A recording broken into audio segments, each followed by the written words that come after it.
La historia del antiguo Oriente Próximo está repleta de imperios que proyectaban una imagen de invencibilidad. Babilonia, Asiria, Egipto. Pero la historia bíblica de Israel es radicalmente distinta. Es la crónica de un pueblo crónicamente vulnerable, una nación que desde su nacimiento se enfrentó a la amenaza constante del exterminio. No sobrevivieron por su grandeza militar, sino por intervenciones divinas de último minuto que preservaron a un remanente. Hoy recorreremos esta asombrosa historia y cada momento en que Israel estuvo a punto de desaparecer de la faz de la tierra. Todo comienza con una promesa a un hombre, Abraham. Pero la nación no nace en la tierra prometida, sino en la esclavitud de Egipto. El primer gran intento de destrucción masiva ocurre aquí. Temiendo la explosión demográfica hebrea, el faraón ordena un genocidio sistemático, arrojar al río Nilo a todo varón recién nacido. Una aniquilación demográfica diseñada para borrar su identidad en una sola generación. Pero la providencia interviene a través de Moisés. Tras 10 plagas devastadoras y el cruce del Mar Rojo, Israel es libre. Sin embargo, el desierto no es un refugio, es una trampa mortal. Apenas inician su marcha, sufren su primer ataque militar. En Refidim, la despiadada tribu nómada de Amalek ataca por la retaguardia, masacrando a los débiles y cansados. La victoria solo se logra mientras Moisés mantiene sus manos alzadas en intercesión hacia el trono de Dios, marcando el inicio de una guerra generacional contra Amalek. Pero el peor enemigo de Israel fue el propio Israel. Al pie del monte Sinaí, rompen su pacto fundacional forjando un becerro de oro. La ira divina amenaza con consumirlos en el acto y empezar una nueva nación solo con Moisés. Años más tarde, tras el informe pesimista de los 12 espías, la rebelión de Coré provoca que la tierra se abra, seguida de una plaga mortífera que Aarón debe detener corriendo entre los muertos. Después, las serpientes ardientes diezman el campamento, deteniéndose la mortandad solo al mirar con fe una serpiente de bronce. La seducción y el caos fratricida. Cerca de llegar a la tierra prometida, el rey Balac de Moab contrata al profeta Balaam para maldecir a Israel. Dios interviene obligando a Balaam a pronunciar bendiciones. Pero Balaam idea un consejo más letal: usar mujeres moabitas y madianitas para seducir a los israelitas hacia la fornicación e idolatría a Baal Peor. La furia divina se desata y una plaga aniquila a 24,000 israelitas. La destrucción total se detiene únicamente por la acción celosa del sacerdote Finees, quien ejecuta a los líderes de la rebelión moral. Al entrar a Canaán bajo el mando de Josué, el pueblo falla en erradicar la idolatría local. Inicia la oscura era de los jueces. Naciones enemigas como los filisteos y los madianitas oprimen a Israel y saquean sus cosechas hasta el punto de la inanición. Pero la crisis más desgarradora es interna. Un acto de depravación en la ciudad de Gibea desata una guerra civil contra la tribu de Benjamín. Movidos por la venganza, los ejércitos masacran a la tribu entera. De todos los benjamitas, solo sobreviven 600 hombres atrincherados en una peña. La nación entera llora al borde del precipicio, dándose cuenta de que, por sus propias manos, estuvieron a punto de extinguir para siempre a una de las 12 tribus de Israel. Reyes, cismas y la caída del norte. Israel exige reyes. Tras el trágico final de Saúl, David unifica la nación y recibe una promesa: su linaje reinará para siempre y de él nacerá el Mesías. Salomón construye un templo glorioso, pero su idolatría al final de su vida condena al reino a fracturarse. La nación se divide en dos: el reino del norte, Israel, y el reino del sur, Judá. El norte, bajo reyes como Jeroboam y Acab, caen en una apostasía crónica e irreversible. Adoran becerros de oro e instituyen el culto a Baal Peor. A pesar de profetas como Elías, rechazan el pacto divino. El castigo final llega en el año 722 a.C. El implacable imperio asirio sitia su capital, Samaria, la destruye y deporta masivamente a las 10 tribus.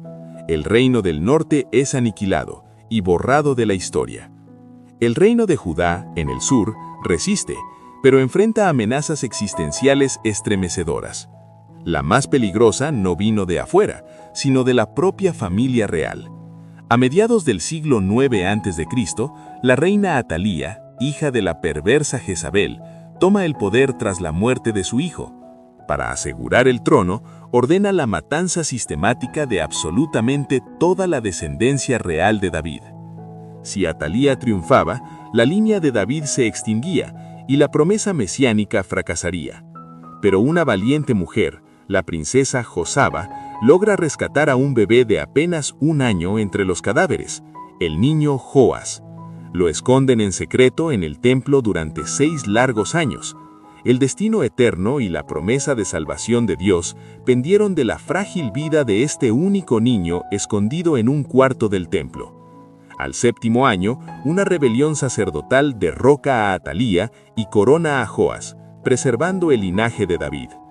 Judá también se salvó de invasiones matemáticamente imposibles de vencer. El rey Asa fue atacado por 1 millón de hombres bajo el mando de Sera el etíope, pero oró reconociendo su debilidad y Dios aniquiló al ejército enemigo. Años más tarde, el rey Josafat enfrentó una gigantesca coalición sin usar espadas. Envió un coro al frente del ejército y Dios hizo que los enemigos se mataran entre sí. Posteriormente, cuando los asirios rodearon a Jerusalén, listos para arrasarla, el rey Ezequías oró y el ángel del Señor destruyó el campamento enemigo en una sola noche, salvando a Judá del exterminio. Pese a tantas liberaciones, Judá se hundió en la maldad y el sacrificio de niños. En el año 583 a.C., la paciencia divina llegó a su fin. El rey Nabucodonosor de Babilonia sitió Jerusalén. Tras un asedio espantoso lleno de inanición y muerte, las murallas cayeron. Los invasores masacraron a la población, quemaron el templo glorioso de Salomón hasta los cimientos y derribaron la ciudad. El rey Sedequías vio degollar a sus hijos, antes de que le sacaran los ojos y lo arrastraran a Babilonia. La nación estaba desolada, el trono vacío y el pueblo encadenado en el exilio. Parecía el fin absoluto. Pero en el exilio, la mayor amenaza estaba por llegar.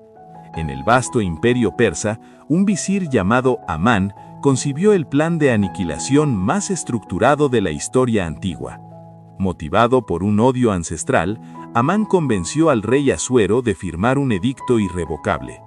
Todos los judíos, sin importar edad o género, debían ser exterminados y aniquilados en todas las provincias del imperio en un solo día. Esta conspiración reflejaba el temor profético del Salmo 83. Vamos a destruir a Israel. Borremos de la memoria el nombre de esa nación. De cumplirse el edicto de Amán, habría significado el fin de toda la historia judía.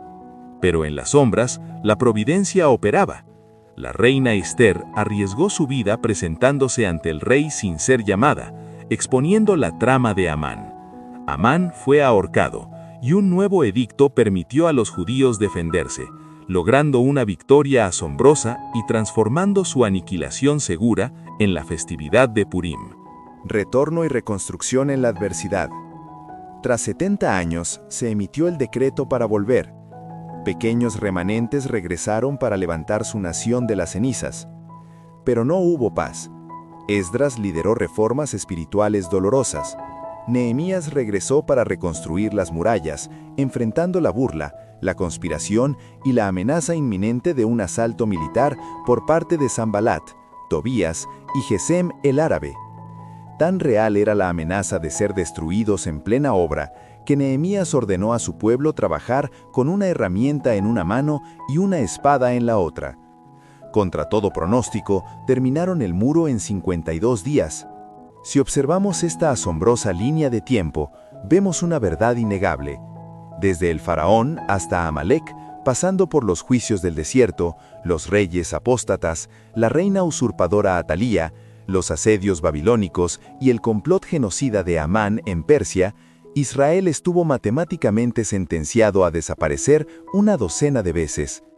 Su existencia no es un testimonio de la invulnerabilidad humana, sino la de una teología del remanente. Dios, fiel a sus pactos inquebrantables, siempre levantó líderes heroicos y protegió providencialmente a un grupo sobreviviente a través del fuego exterminador.